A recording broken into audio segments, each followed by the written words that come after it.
Hey Kyle, how do you keep a balanced perspective on things?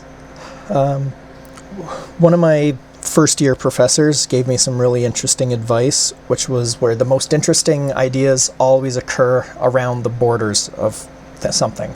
Anytime you have what superficially appears to be a strict binary where there's two distinct options, when you zoom into the edge and find that little bit of fuzziness, that's where things get interesting. Unfortunately, I think social media has really been ramping up the unreasonable hatred in many forms of discourse, and it's making it impossible to find that nuance.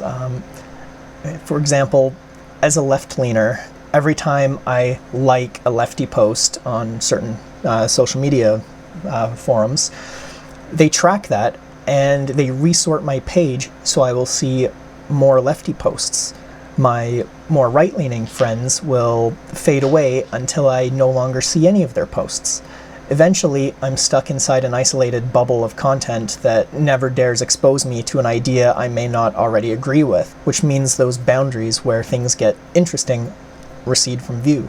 After becoming accustomed to only ever seeing ideas I already agree with, strawman arguments from the other side take over, and genuine contrary ideas start to seem like attacks, and the rage machine gets activated.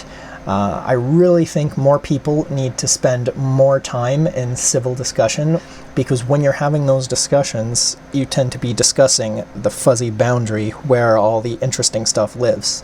And I think people have been running from nuance, and we really need to run towards it, because ambiguity is good, it's interesting, it's where progress happens, and people just need to chill out and spend more time with people they disagree with. You're never going to find anything interesting when you're inside the bubble.